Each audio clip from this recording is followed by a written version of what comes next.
Okay, guys, there anybody that talked to me at the King of the Streets and was wondering how do I cut my shark body, I'm finally going to get around to be able to make a video for you. All right, so let's go ahead and start. I've got the Plum Crazy here. This is the video. These steps will work for most of your shark body, wide bodies, which if you look your wide body here, wide bodies are made to fit on the stock slash wheelbase and width. So that's why they seem to be wide, but they're not. They're made to where they can fit over your chassis. All right. So, and if you've seen my cars in the past, you know I like to get my cars really low to the ground, low.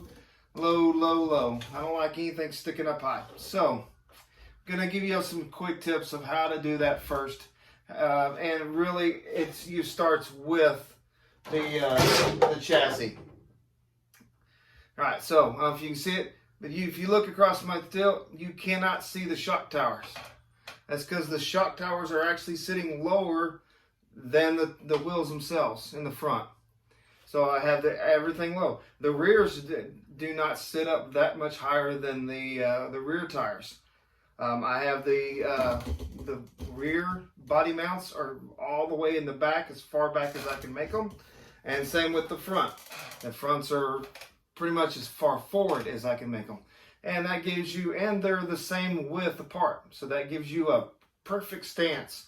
When this thing has got a lot of downforce, then that's what the shark bodies do, and so they just push equally down. That way you don't have any kind of tipping or nothing going down the track. All right, so now I don't know what kind of chassis you have, so I have no clue how to tell you how to get your chassis down. I modified my shock tower, brought my shocks in, lowered everything down, put my limiters in where that chassis will sit just millimeters off the ground, and that thing would just sit right there on the ground. It's worked for me in the past. And like I said, this is not a chassis setup video, but this tells you how I get my bodies so low on my chassis, because I have, only thing I'm worried about the clearances are the tops of the tires. You can't make the tires any smaller, so if you can make everything sit below the tires, you should have no problem getting as low as possible. All right, so let's put this body back on. Maybe you can see what I got here. I'm putting a couple of dots so I can line everything up for you. All right, let's see if I can turn the light on. Ta-da! Now, anybody can see that? I think we can see that. Kind of see where the tires are. So what the first step you want to do, you want to locate your tires and where you want these things to sit. Now, so what's nice about shark bodies? I can put these all the way forward, put them all the way back. I can put it out here, wherever I think they look the best. There's no pre-cut, pre-molded side wheel wells for you. That's the advantage to running a shark body. You can put them wherever you want to. All right, this is kind of where I like it. Puts the rear wheel about right here, front wheel about right there, and then all you do is just kind of go from there. Mark you do. So the first step, get your chassis sitting right where you want it. You want to put the battery in the car like we talked about in the previous videos. I have my stand here where I can drape the body over the top of it. It doesn't hit the ground. The body hangs just on the body mounts, and your car is sitting at your ride height like you're getting ready to go on the track. Okay, you put your body on, you line it up, and then you want to come here and make lines where your axle points are, where your wheel nuts are. You want to make some vertical lines, and that will give you where your wheels are located. Once you get this, like I said, once you get it where you want, you put it wherever you want, whatever looks good for you. Like I said, or you can kind of do what I did. My wheel nuts are pretty much about halfway through this C-pillar. Okay, that's where my rear ones are. that's a good looking, that's a good place for it to be. Once you do that, then you want to locate where the ground is. Basically the bottom of where your tires are meeting the stand. That's going to be your low section of ground, okay? That's going to be your starting spot for your cut, your first cut. Okay, you want to make a line there, you want to make your vertical lines. Then, so everybody, how do you make your wheel wells? Well, how do you do it? Well, to be honest with you, I stole it from another body, and I used theirs as a template. If this is your first body you've ever bought, which I don't believe that, but if it is, you've got a buddy. I'm sure we all have buddies that have RCs. Borrow his car, make a template out of his front and rear wheel wells, put those on there, or draw whatever you like. Some people like crazy, weird shaped wheel wells. Do it however you want. That's what's fun about these shark bodies. Put them where you want. Everybody says, well, they got flat sides. Oh, I can't believe the flat sides. Well, the flat sides are the simple that you can put this body where you want, and you can put the wheel wells anywhere you want. But anyway, enough of the sales pitch. Back to cutting. So, right, I'm gonna pause the video real quick. I'm gonna make my lines here, my line there, my ground line, and then I'll probably go ahead and draw the wheel wells in where I want them. And I'm gonna do something fun on the front too. I'll talk about after I get all that drawn up. All right, guys. All right, so you can see now I've got my vertical lines where the wheels are. I went ahead and draw some little small horizontal lines where the wheel nuts are located. That gives me a little point of reference. You'll see two lines going across the bottom. The very lower line is the ground. That tells me where the ground is. I came up from that a little bit and decided that's where I wanted probably where the body line is going to be, where I'm going to make my cut. But at least that gives me a good little starting spot. One thing I did fail to mention, while you're doing this, once you get it placed in where you want it, mark where you got your body post located, and then go ahead and before you draw any lines on here, go ahead and anchor your body down. You don't have to screw it down, but at least get it to where it won't move around on you. That way, once you get it, you mark one wheel, your body's not going to shift on you. It's going to stay put, and you can get both wheels marked exactly where they are. Okay, so then once you got that, here's the little templates I made. I got them marked. It kind of lets me know where I want them. Again, you can make up your own. You can go to another body that has pre-cut ones. Steal off those. Steal off your buddy's car. Make your own. Do whatever you like, as long as it's of course legal at your track, obviously. But put them where you want. And I like to make them somewhat realistic. That's just me. I like making my cars look real, and everybody says you can't make these shark bodies look real, but I do beg to differ that. I'll argue that point forever. I can make one look very real. All right, because anyway, enough of that. Anyway, so again, templates. The next step is to trace your templates onto your body. And also too, I'll get back to that. But when you draw your templates, I'm gonna do something different in the back. I'm not gonna follow that back panel. I'm gonna do mine just a little bit different than that to kind of look like it would for the Challenger. The template was actually for my Charger, or for my Camaro body that I was running. All right. So let me mark those up for you. Stop the video and be right back. All right. Okay, here we are. Okay, you see I've got the templates taped on there. That way they'll move. Traced where my wheel wells are going to be. And now what we do is just remove the templates, tape, and boom. Now all you have to do is follow the lines when you get ready to cut. It is that simple. It literally is. There's no big mystery to this. Now, what is going to be a cool little mystery is how I'm going to do the front. So if you can tell this, it's got this body's got a really cool little air down here, little splitter already made in. But as you can see, it's really further down than I want it to be. So, but I still want to use it, and I like how the bottom of this thing kicks out. So if you followed my shark body scarecrow video and how I split the bumper, the front bumper in half, and moved it all the way up, I'm sure you've seen other cars that have done that. That's what I'm going to do to this. So I've got a pretty good idea of where I'm going to make my splice. I got a pretty good idea of how high now I want it. So I'm going to take a break on the video. I'm going to come in here and draw everything and cut it up. Or not cut it up yet, but just draw it so you can see it.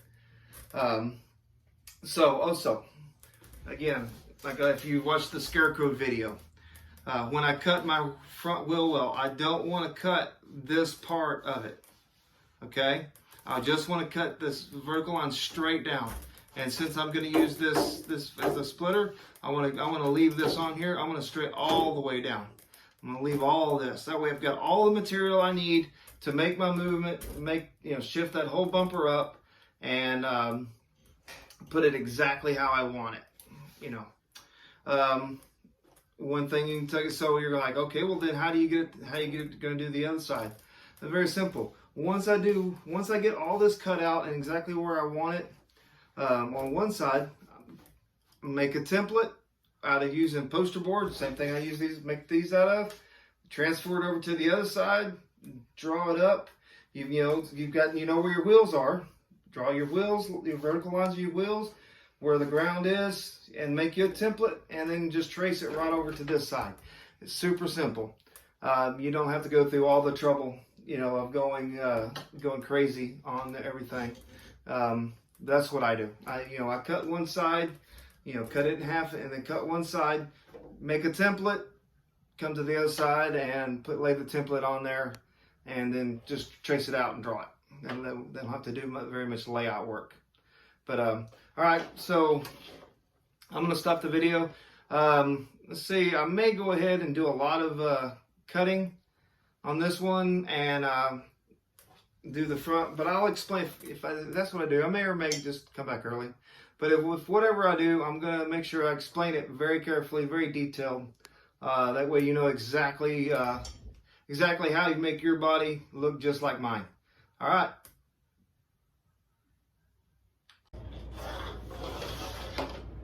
All right, so I'm getting ready to go ahead and cut what I've got so far. Before I did, I wanted to show you what I decided to do for the nose. All right, so I'm gonna go ahead and split the nose like I did on the Crow, move the top up, and then drill and screw it on like you normally do. But what I wanted to show you is an easy way to mark it. Fine line tape, fine line masking tape. Or just regular, thin line masking tape. Lay it on there, get you a straight line across it. That makes it easy to draw a straight line on the nose, no matter what, because you have all kinds of curvy noses, but that will help you draw. And if you don't like it, you pull it off and get it straight. And once you have it, you then just come along and mark one side of the tape, one side that you want, and then you got a line. Come back. Peel the line, peel the tape off, and boom, you got the line still there. Anyway, so I wanted to show you that before I go ahead and cut the body. So next I'm going to go ahead and cut this body, and I'm going to go ahead and do both sides, make a template like we talked about. I'll come back and show you all that when I get back. But I want to show you that little thing from. But so I'm going to pause it. Okay, guys. So I've got it mostly cut out. I've got that front bumper attached with tape, just with tape for right now, because I haven't decided the ride height on the front yet. Alright, but I know it's kind of hard to tell, but it looks amazing. It looks really low slung in the front now with bringing that front up. I went ahead and cut out the rear, kind of cut a little bit of an angle. That's probably not going to be the final cut, but just kind of giving it a look to see. I've yet to cut the ride height yet. I'm going to cut it a little higher than it is now. That way, when I get ready to set this thing on the ground or on a countertop where it's nice and level, and I can get my actual ride height of the car, and then I can, then I'll go ahead and set the front bumper height, set the side height, and do all that. Before I get too far away, this is the template I talked about. So you can see here how it worked out great. So I just poster board, cut one side out, mark it on a poster board, and transfer it over to the other side, cut that side out, boom. You got two sides that are exactly matched. But anyway, so when I get this thing ready, I'm gonna do one little trim on the side, one little trim on the side. I'm gonna set it on my counter. Then I'm gonna take my Sharpie. I showed this in another video. I want to make sure everybody caught it, because this is one of the really keys to make a car look good. You take your Sharpie, okay? You see how if you sit that right there, how the ink tip is a little high off the ground? That's what you want. You want to go ahead and set your car and run this Sharpie down the side of your car, marking on the car, and then that way it'll make a line all the way around the car, and give you a great cut line for everything will be the same. That way, when you get this thing setting exactly how you want it, you mark that line all the way around the car, and there you cut line. That way, when it's all cut, painted, it has a nice, even, level line for the rocker panels. It makes it look a lot better. That being said, like I said, I'm gonna pause the video. One more time. When I come back, I'll go ahead and have the front all done up, probably bolted together, ready to go. The back and the sides all trimmed at the right height, and let you get a good look at it, how everything works. But I really like how that front end looks. I can't stop looking at it. It's gonna be so tricked. I haven't decided if I'm going to cut this the mold flashing off, or go ahead and use it for the front splitter. I hadn't decided yet. That's what's fun about this. You decide on the go what you're going to do. But anyway, stay tuned for that. You'll find out probably in the next little part. But all right, I'm going to pause and be back in a minute. All right, so as you can see, we got it all cut out and put together. How's that nose look? Isn't that awesome? That's looking super mean. I went with a 1/4 inch bill around the edge there. Not too much, Took the rear of the car, went with the 3/4 on the rear with a little diagonal gusset. For strength. But anyway, so how does that look? Again, that looks mean. All right, guys. So if you like the video, please hit the like button below or comment below. Any questions, you can comment below or reach me on Facebook at Kid Sims, KIDDSIMS on Facebook. But other than that, this is Key West Kid signing off. See you in the lights.